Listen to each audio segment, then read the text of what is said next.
Bem-vindos à nossa análise detalhada.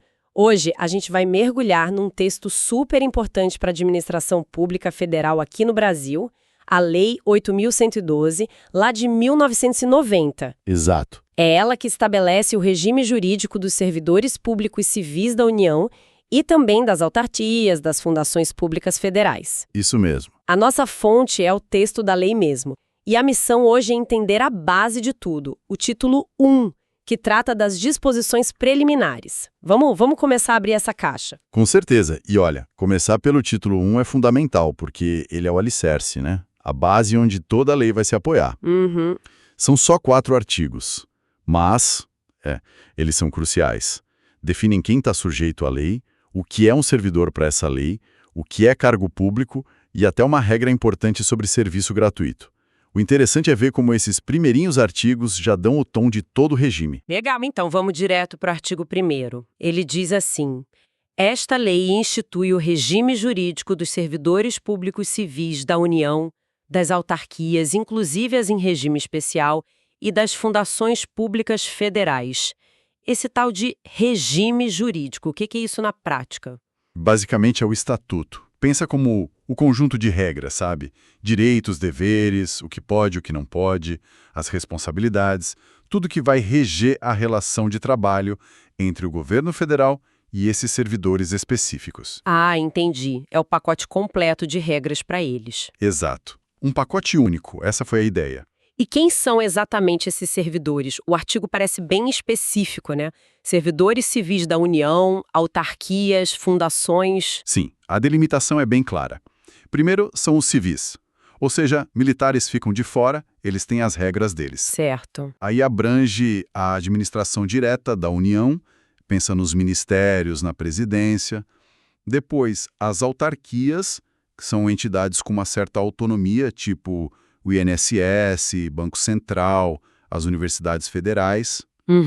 E também as fundações públicas federais, como o IBGE, FUNAIF ou CRUZ. Ah, e tem um detalhe importante aí no artigo. Qual? As em regime especial. Isso, as autarquias em regime especial. O que elas têm de diferente? Olha, são autarquias que, por uma lei específica, acabam tendo um pouco mais de flexibilidade ou autonomia na gestão. Pode ser na parte financeira, administrativa. As agências reguladoras são o exemplo mais comum, sabe? Anatel, Anvisa, ANEEL, que 12. A grande sacada do regime jurídico único, o RJU, foi justamente essa: unificar as regras para esse pessoal todo do funcionalismo federal civil. Antes era uma mistura, alguns podiam ser CLT. Nossa, devia ser confuso. Complicava. E claro, sempre bom lembrar, a gente está falando aqui do nível federal, né? Estados e municípios têm as leis deles para os seus servidores. Perfeito, ficou bem claro o alcance. Agora, vamos para o artigo 2º? Ele traz uma definição que parece central. Para os efeitos desta lei, servidor é a pessoa legalmente investida em cargo público. Essa expressão legalmente investida, isso tem um peso grande, né? Tem, e muito. Não é só uma formalidade. Legalmente investida quer dizer que a pessoa passou por todo o caminho previsto na lei para chegar naquela posição. Que caminho é esse, geralmente? Bom, a regra geral para os cargos que a gente chama de efetivos, aqueles que buscam continuidade, né, e precisam de conhecimento técnico, é a aprovação em concurso público. O famoso concurso? Esse mesmo. Depois do concurso vem a nomeação, que é o ato que diz, ok, essa pessoa vai ocupar tal cargo, e aí tem a posse, que é quando a pessoa aceita formalmente o cargo, as responsabilidades, assina o termo. Certo. Só depois da posse é que começa o exercício, o trabalho de fato. Então, toda essa formalidade serve para diferenciar quem é o servidor dessa lei dos outros tipos de trabalhadores do governo. Exatamente. Essa definição separa direitinho o servidor estatutário, regido pela 8.112, dos empregados públicos de empresas estatais, tipo Petrobras, Caixa, que são regidos pela CLT. Ah, interessante. Separa também dos contratados por tempo determinado para atender alguma necessidade temporária e excepcional, sabe? Eles têm uma lei própria, até são mencionados mais para frente na 8.112. E, claro, dos funcionários de empresas terceirizadas que prestam serviço para o governo. Entendi. Cada um no seu quadrado com suas regras. Isso. Ser legalmente investido em cargo público é o que marca esse vínculo estatutário federal. Mas, pensando aqui, tanta formalidade, principalmente o concurso, não acaba deixando a contratação por estado meio lenta, burocrática demais, às vezes? Olha, essa é uma tensão que existe sim. A formalidade, especialmente o concurso, ela não está ali à toa. Ela serve para garantir princípios importantes, como a isonomia, acesso igual para todos, né? Uhum. A impessoalidade para evitar o quem indica, o apadrinhamento e a moralidade também. O objetivo é tentar selecionar as pessoas mais capacitadas tecnicamente de um jeito objetivo. Faz sentido. Claro que isso significa um processo mais demorado, mais complexo do que contratar numa empresa privada. O desafio constante da administração é justamente achar esse equilíbrio, ter esses controles, que são garantias para a sociedade, mas sem perder a agilidade e eficiência que a gestão precisa. A definição do artigo 2º está totalmente ligada a essa busca por um serviço público baseado em mérito e legalidade. Boa perspectiva. E essa definição de servidor leva direto para o artigo 3º, que vai dizer o que é o tal cargo público. O texto define como o conjunto de atribuições e responsabilidades previstas na estrutura organizacional que devem ser cometidas a um servidor. Ou seja, não é só um título, é o pacote de trabalho, né? Perfeito. O cargo público é tipo a célula básica de trabalho dentro da estrutura do órgão. Não é só um nome bonito na porta, mas um conjunto bem definido de tarefas, deveres, responsabilidades que justificam por que ele existe e por que ele é pago com dinheiro público. E o parágrafo único desse artigo 3º, ele traz um monte de características importantes desses cargos. Diz assim: os cargos públicos, acessíveis a todos os brasileiros, são criados por lei, com denominação própria e vencimento pago pelos cofres públicos para o provimento em caráter efetivo ou em comissão. Uau, quanta coisa aí! Vamos quebrar isso em partes. Vamos sim.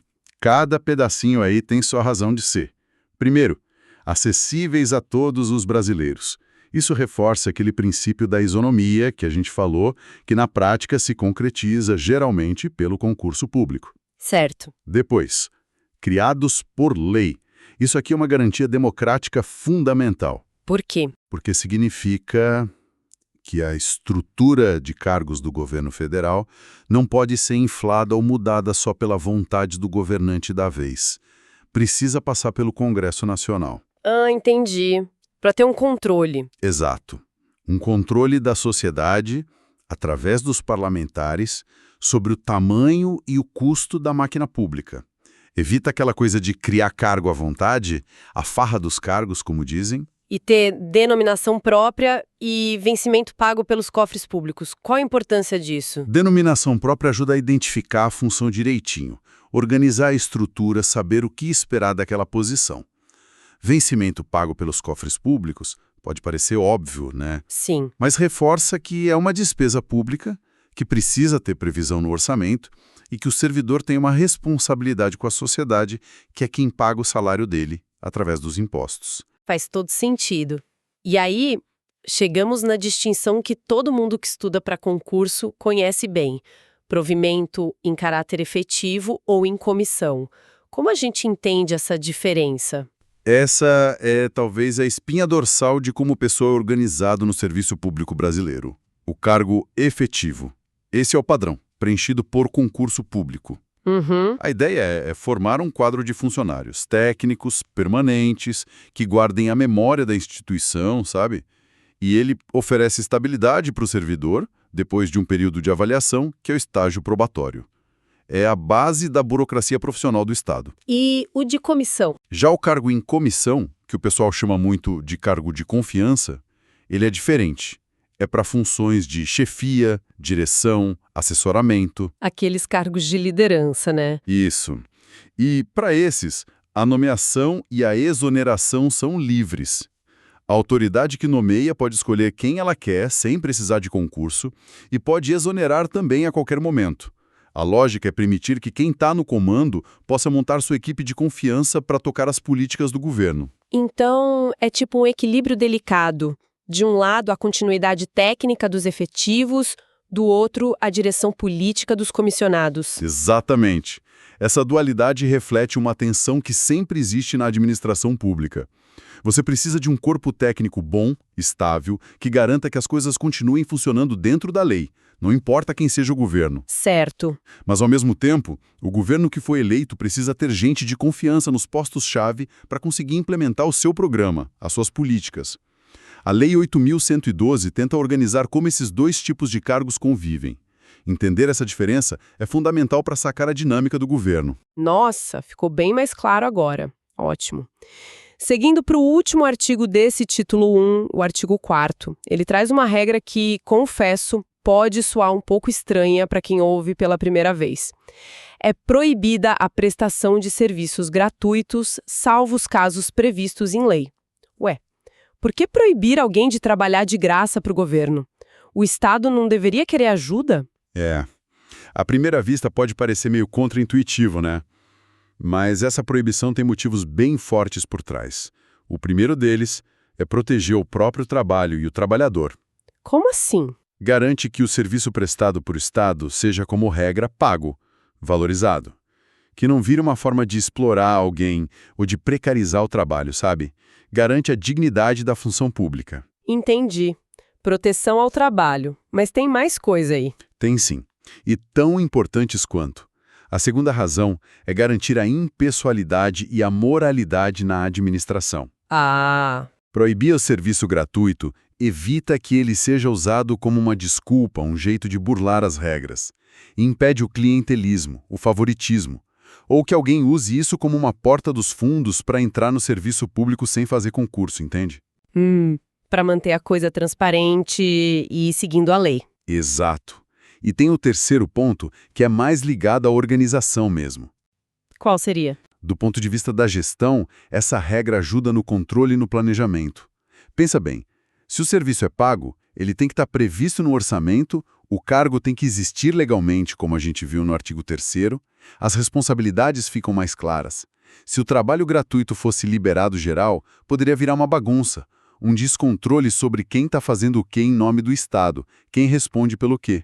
Faz sentido. Mas o artigo tem uma vírgula importante. Salvo os casos previstos em lei.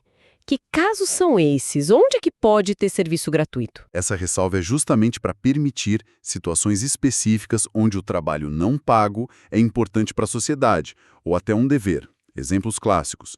O serviço voluntário, mas quando ele está formalizado numa lei, num programa específico, sabe? Tipo voluntários em parques nacionais ou em hospitais públicos que têm programas para isso. Sim. Outro exemplo é a função de mesário nas eleições. Aquilo é uma convocação obrigatória, um serviço cívico, não é um cargo, mas é um serviço para o Estado. Ou então a participação em conselhos de políticas públicas, conselho de saúde, de educação. Ali a participação do cidadão é voluntária. Entendi. Mas o ponto-chave é que tem que estar na lei. Tem que estar expressamente previsto em lei, com regras claras de como funciona, quem pode participar, quais os limites, justamente para não confundir com a ocupação de um cargo público normal, remunerado. No fim das contas, essa regra do artigo 4º reforça a ideia de que o serviço público deve ser profissional, né? A relação normal é essa. Profissional, paga, baseada em entrada legal, exercício formal das tarefas.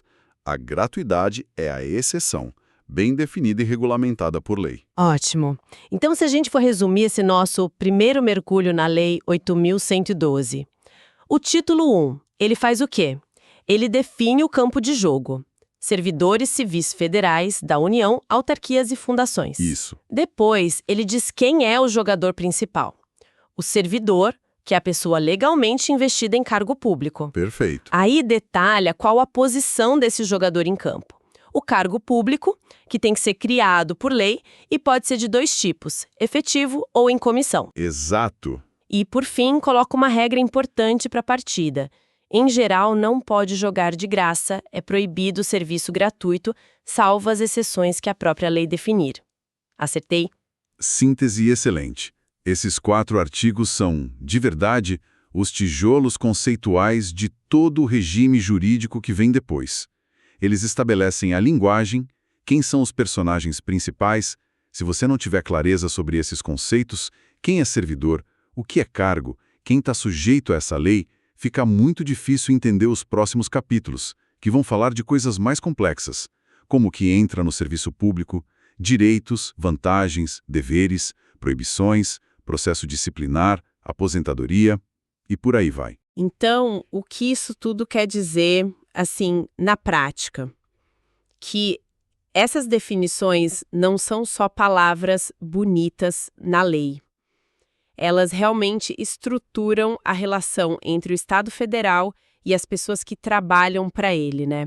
Tentando colocar em prática aqueles princípios da Constituição: legalidade, impessoalidade, moralidade, publicidade, eficiência.